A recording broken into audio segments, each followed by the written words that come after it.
from an economic statecraft perspective, you ask yourself, am I getting value for money? Are shareholders really minting it in a company that's charging $100 for a $1 widget because they're a monopoly in the defense sector? And from a financial perspective, that's where you go. From a statecraft perspective, you knock on the door of the defense firm and you say, I want that down to $1.50 ASAP. I don't care what it does to your P&L because I need those widgets. You don't win a war with profits. You win a war with bullets. And so that's already unfolded in the past couple of days where we've seen Trump specifically leaning on non-defense firms at the same time as he talks about increasing the defense budget by $500 billion. So you have to understand how to navigate it. And again, it comes back to that shtick. What is GDP for? Okay, so along these lines, you said something a minute ago about the collapse of the liberal world order. And I keep saying I think because I don't want to speak for you, but based on what I've read and the conversations I've had with a lot of other people, is that the collapse of the liberal world order, that is not such a surprise necessarily. Some people have seen that as a potential outcome for a long time.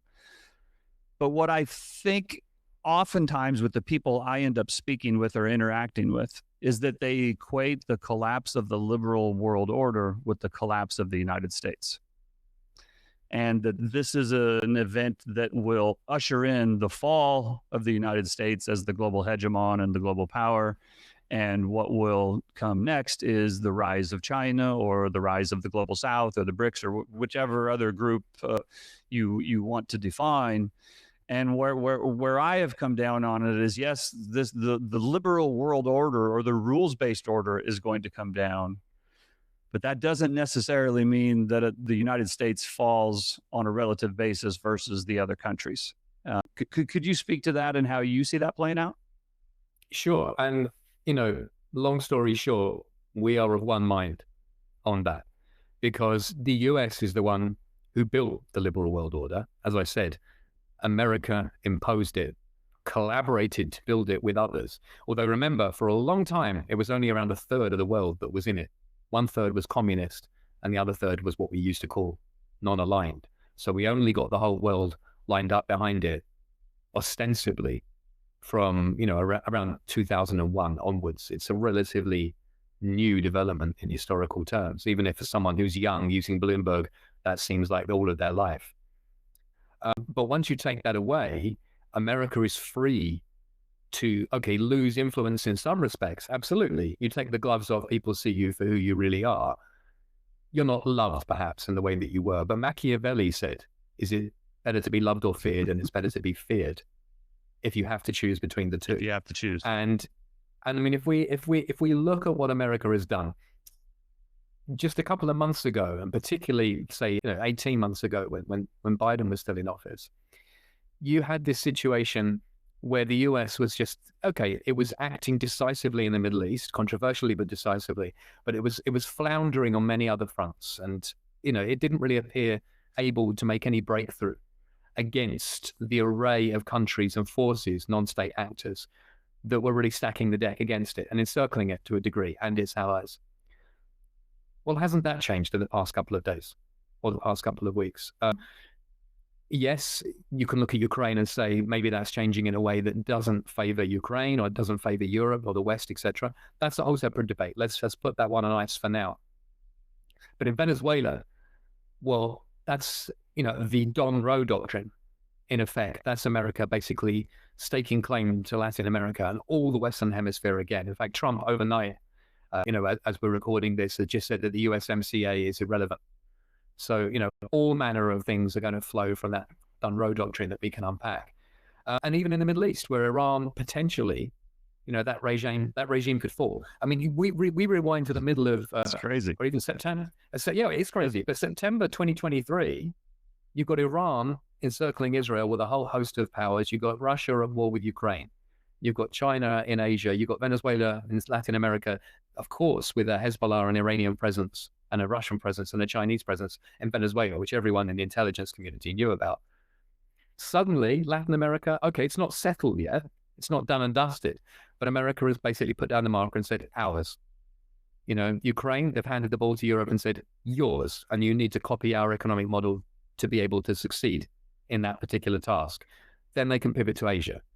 The Middle East, if Iran topples, well, okay, the Middle East is never resolved, trust me.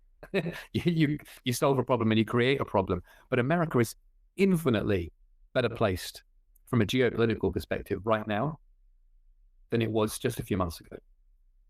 Well, let's talk about that a little bit, because I think many people have mistaken the America First playbook, for lack of a better way of saying it, and the refocusing on the Western Hemisphere. And, one of the comments that I have made is, a guy named Michael J. McNair. I don't know if you know Michael. Another Michael, right? I've interacted with him a little bit. I don't know him personally at this point. But he wrote a good review of the national security strategy document that the U.S. put out back in November. And the key line that he wrote in there, which I immediately grabbed because I thought it nailed it, was he said the confusion comes from mistaking prioritization for abandonment. And so I think a lot of people have said, this is the U.S. pulling back, and not only are they pulling back because they want to, but they're pulling back because they have to. They've been defeated on the global stage. They can no longer compete. Their military is no longer what it used to be. They're finally realizing it, and they're retreating back to their own neighborhood, and they're going to try to throw their weight around in their own neighborhood. And to me, this is just it's a misinterpretation. And so when Michael McNair said that, I thought it perfectly summed it up, because, in some ways, coming back and focusing on your own neighborhood and strengthening your own backyard allows you to then force project to an even greater extent if and when you decide to do so. And I think we've seen that in the last year, or even the last 6 months. The U.S. has still been involved in Ukraine. The U.S. has still been involved in Iran. They flew, a bombing mission through the airspace of Iran unopposed on the other side of the world and came home with no lives lost. And so the idea that Donald Trump wants to, retreat from the global stage and the cameras of the world is about as silly as a notion as I can imagine. I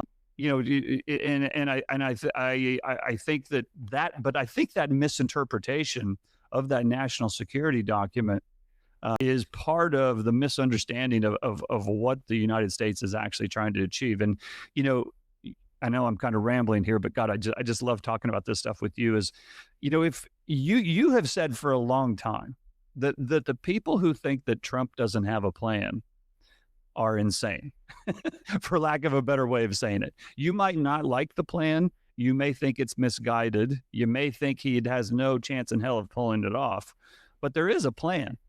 And if you zoom out and you look at it, what's going on in Greenland, what's going on in Venezuela, what's going on in the Middle East, this is all the stuff that you've been talking about would eventually have to come to pass at some point or another. But here, it's here, right? It's no longer at some point. It is here now.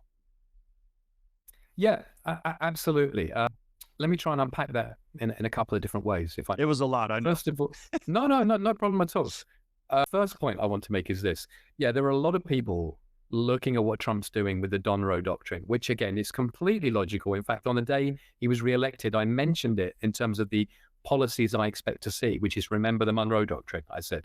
And in fact, I mentioned the Panama Canal specifically. I said, if America built that, America used to own it and gave it away for $1. That's not the kind of deal that Donald Trump will like. He'll try and reverse that. That's just part of the bigger picture there in terms of the Dunroe. And that's one of the first places he sent State Department officials after he was in. Yeah, well, even before he was in, he was already. Even before. Yeah.